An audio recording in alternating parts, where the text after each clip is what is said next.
जय श्री राम, जय बागेश्वर धाम, जय गुरु कृपा। आज हम वाल्मीकि रामायण के सुंदरकांड के 13वें सर्ग को हिंदी में पढ़ेंगे। जय राम रमा रमनम समनम भवताप भयाकुल पाहि जनम। अब देश सुरेश रमेश विभो शरणागत मांगत पाहि प्रभो।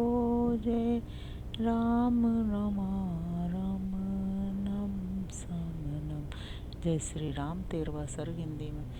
वानरी उत्पत्ति। हनुमान विमान से उतरकर महल के परकोटे पर चढ़ाए। वहां आकर वे मेघमाला के अंक में चमकती हुई बिजली के समान बड़े बेग से इधर उधर घूमने लगे। रावण के सभी घरों में एक बार पुनः चक्कर लगाकर जब कपिवर हनुमान जी ने जनक नंदिनी सीता को नहीं देखा, तब वे मन ही मन इस प्रकार कहने लगे। मैंने श्री रामचंद्र जी का प्रिय करने के लिए कई बार लंका को छान डाला, किंतु सर्वांग सुंदरी विदेह नंदिनी सीता मुझे कहीं नहीं दिखाई देती हैं। मैंने यहाँ के छोटे तालाब, पोखरे, सरोवर, सरताएं, नदियाँ, पानी के आसपास के जंगल तथा दुर्गम पहाड़ सब देख डाले। इस नगर के आसपास की सारी भूमि खोज डाली, किंतु कहीं भी मुझे जानकी जी का दर्शन नहीं हुआ। गृहराज संपाति ने तो सीता जी को यहाँ रावण के महल में ही बताया था, फिर भी न जाने क्यों वे यहाँ दिखाई नहीं देती हैं। क्या रावण के द्वारा बलपूर्वक हर कर लाई हुई विदेह कुल नंदिनी मिथिलेश कुमारी जनक दुलारी सीता कभी विवश होकर रावण की सेवा में उपस्थित हो सकती हैं? मैं तो समझता हूँ कि श्री रामचंद्र जी के बाणों से भयभीत हो वह राक्षस जब सीता को लेकर शीघ्रतापूर्वक आकाश में उछला है, उस समय कहीं बीच में ही वे छूट कर गिर पड़ी। अथवा यह भी संभव है कि जब आर्या सीता सिद्ध सेवित आकाश मार्ग से ले जाई जाती रही हो, उस समय समुद्र को देखकर भय के मारे उनका हृदय ही फटकर नीचे गिर पड़ा हो। अथवा यह भी मालूम होता है कि रावण के प्रबल वेग और उसकी भुजाओं के दृढ़ बंधन से पीड़ित होकर विशाल लोचना आर्या सीता ने अपने प्राणों का परित्याग कर दिया है। ऐसा भी हो सकता है कि जिस समय रावण उन्हें समुद्र के ऊपर ला रहा हो, उस समय जनक कुमारी सीता छटपटाकर समुद्र में गिर पड़ी हो। अवश्य ऐसा ही हुआ होगा। अथवा ऐसा तो नहीं हुआ कि अपने शील की रक्षा में तत्पर हुई किसी सहायक बंधु की सहायता से वंचित तपस्विनी सीता को इस नीच रावण ने ही खा लिया हो। अथवा मन में दुष्ट भावना रखने वाली राक्षस राज रावण की पत्नियों ने ही कजरारे नेत्रों वाली साध्वी सीता को अपना आहार बना लिया होगा। हाय, श्री रामचंद्र जी के पूर्ण चंद्रमा के समान मनोहर तथा प्रफुल्ल कमल दल के सदृश नेत्र वाले मुख का चिंतन करती हुई दयनीय सीता इस संसार से चल बसी। हा राम, हा लक्ष्मण, हा अयोध्यापुरी, इस प्रकार पुकार कर बहुत विलाप करके मिथिलेश कुमारी विदेह नंदिनी सीता ने अपने शरीर को त्याग दिया होगा। अथवा मेरी समझ में आता है कि वे रावण के ही किसी गुप्त गृह में छिपा कर रखी गई हैं। हाय, वहाँ वह बाला पिंजड़े में बंद हुई मैना की तरह बारंबार आर्तनाद करती होगी, जो जनक के कुल में उत्पन्न हुई हैं और श्री रामचंद्र जी की धर्म पत्नी है। वे नील कमल के से नेत्रों वाली सुमध्यमा सीता रावण के अधीन कैसे हो सकती हैं?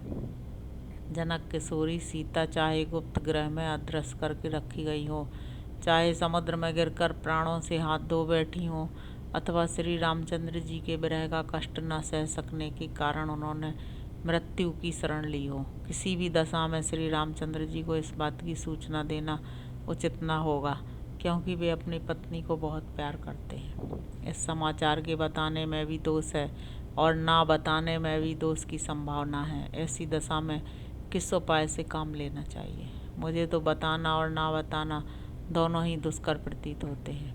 ऐसी दशा में जब कोई भी कार्य करना दुष्कर प्रतीत होता है, तब मेरे लिए इस समय के अनुसार क्या करना उचित होगा?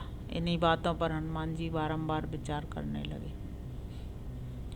यदि मैं सीता जी को देखे बिना ही यहाँ से वानर राज की पुरी किष्किंधा को लौट जाऊंगा, तो मेरा पुरुषार्थ ही क्या रह जाएगा? फिर तो मेरा यह समुद्र लंघन, लंका में प्रवेश और राक्षसों को देखना सब व्यर्थ हो जाएगा। किष्किंधा में पहुँचने पर मुझसे मिलकर सुग्रीव, दूसरे वानर तथा वे दोनों दशरथ राजकुमार भी क्या कहेंगे? यदि वहाँ जाकर मैं श्री रामचंद्र जी से यह कठोर बात कह दूँ कि मुझे सीता का दर्शन नहीं हुआ, तो वे प्राणों का परित्याग कर देंगे। सीता जी के विषय में ऐसे रूखे, कठोर, तीखे और इंद्रियों को संताप देने वाले दुर्वचन को सुनकर वे कदापि जीवित नहीं रहेंगे। उन्हें संकट में पड़कर प्राणों के परित्याग का संकल्प करते देख उनके प्रति अत्यंत अनुराग रखने वाले बुद्धिमान लक्ष्मण भी जीवित नहीं रहेंगे। अपने इन दोनों भाइयों के विनाश का समाचार सुनकर भरत भी प्राण त्याग देंगे और भरत की मृत्यु देखकर शत्रुघ्न भी जीवित नहीं रह सकेंगे। इस प्रकार चारों पुत्रों की मृत्यु हुई देख कौसल्या, सुमित्रा और कैकेयी, ये तीनों माताएं भी निसंदेह प्राण दे देंगी। कृतज्ञ और सत्य प्रतिज्ञ वानरराज सुग्रीव भी जब श्री रामचंद्र जी को ऐसी अवस्था में देखेंगे तो स्वयं भी प्राण विसर्जन कर देंगे। कृतज्ञ और सत्य प्रतिज्ञ वानरराज सुग्रीव भी तत्पश्चात प्रति शोक से पीड़ित हो दुखित चित्त, दीन, व्यथित और आनंद सुन हुई तपस्विनी रूमा भी जान दे देगी। फिर तो रानी तारा भी जीवित नहीं रहेंगी। वे बाली के विरह जनित दुख से तो पीड़ित थी ही, इस नूतन शोक से कातर हो शीघ्र ही मृत्यु को प्राप्त हो जाएंगी। माता पिता के विनाश और सुग्रीव के मरण जनित संकट से पीड़ित हो कुमार अंगद भी अपने प्राणों का परित्याग कर देंगे। तदंतर स्वामी के दुख से पीड़ित हुए सारे वानर अपने हाथों और मुक्कों से सिर पीटने लगेंगे। यशस्वी वानर राज ने सांत्वनापूर्ण वचनों और दान मान से जिनका लालन पालन किया था, वे वानर अपने प्राणों का परित्याग कर देंगे। ऐसी अवस्था में शेष वानर वनों, पर्वतों और गुफाओं में एकत्र होकर फिर कभी क्रीड़ा विहार का आनंद नहीं लेंगे।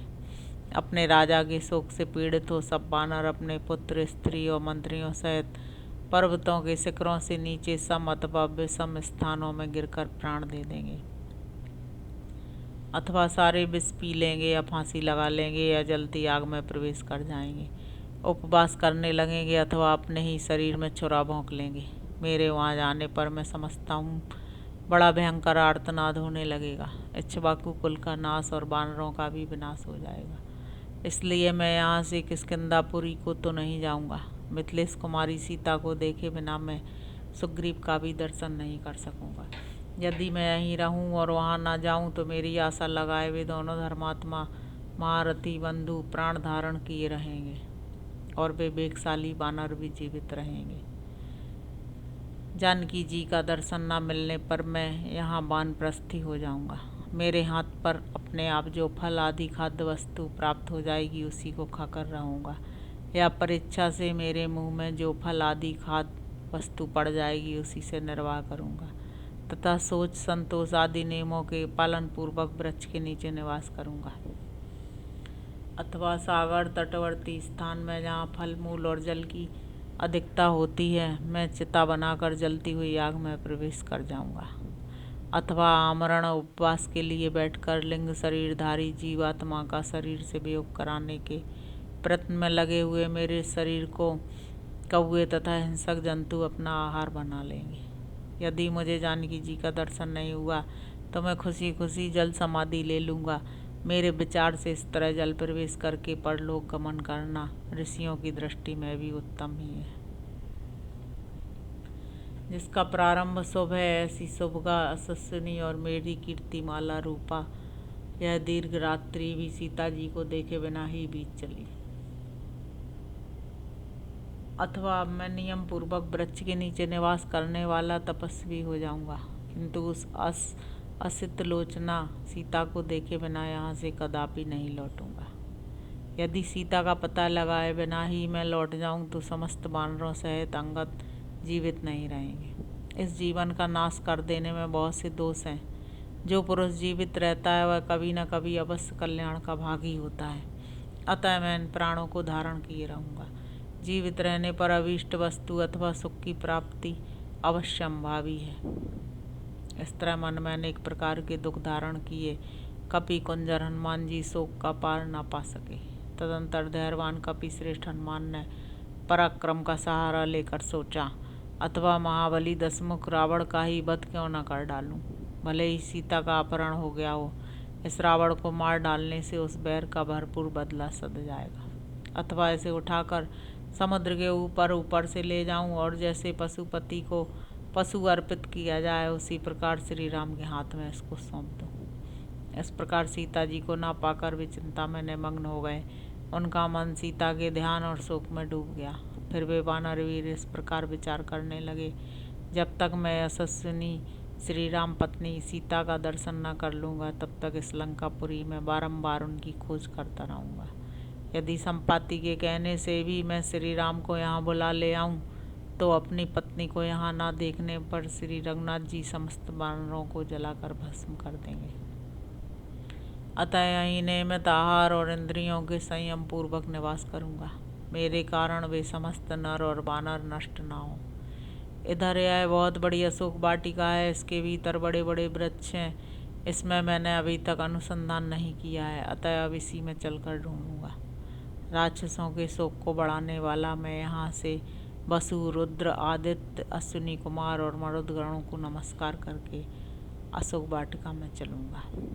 वहाँ समस्त राक्षसों को जीत कर जैसे तपस्वी को सिद्धि प्रदान की जाती है, इसी प्रकार श्री रामचंद्र जी के हाथ में इक्ष्वाकु कुल को आनंदित करने वाली देवी सीता को सौंप दूंगा। इस प्रकार 2 घड़ी तक सोच विचार करके चिंता से शिथिल इंद्रिय वाले महाबाहु पवन कुमार हनुमान सहसा उठकर खड़े हो गए।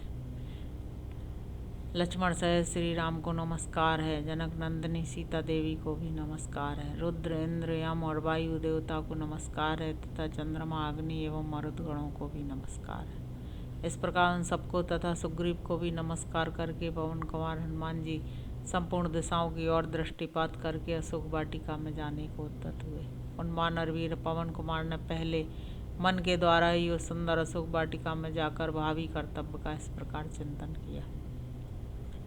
वह पुण्यमयी अशोक वाटिका सींचने, कोड़ने आदि सब प्रकार के संस्कारों से समारी गई है। वह दूसरे दूसरे वनों से भी घिरी हुई है, अतः उसकी रक्षा के लिए वहाँ निश्चय ही बहुत से राक्षस तैनात किए गए होंगे।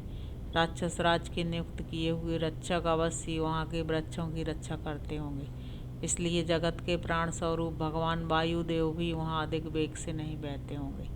मैंने श्री रामचंद्र जी के कार्य की सिद्धि तथा रावण से अदृश्य रहने के लिए अपने शरीर को संकुचित करके छोटा बना लिया है।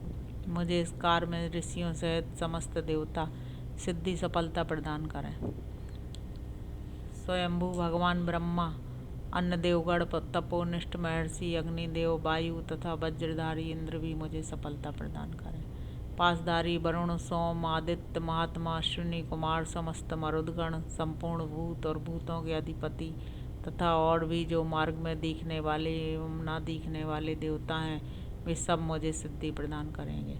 जिसकी नाक ऊंची और दांत सफ़ेद है, जिसमें चेचक आदि के दाग नहीं है, जहाँ पवित्र मुस्कान की छटा छाई रहती है, जिसके नेत्र पर फूल कमल दल के समान सुशोभित होते हैं तथा जो निष्कलंक कलाधर के तुल्य कमनीय कांति से युक्त है, वह आर्या सीता का मुख मुझे कब दिखाई देगा। इस क्षुद्र नीच नृशंस रूपधारी और अत्यंत दारुण होने पर भी अलंकार युक्त विश्वसनीय वेश धारण करने वाले रावण ने उन तपस्विनी अबला को बलात् अपने अधीन कर लिया है। अब किस प्रकार वह मेरे दृष्टिपथ में आ सकती हैं। इस प्रकार श्री वाल्मीकि निर्मित रामायण आदि काव्य के सुंदरकांड में 13वां सर्ग पूरा हुआ। जय श्री राम, जय भाग्य।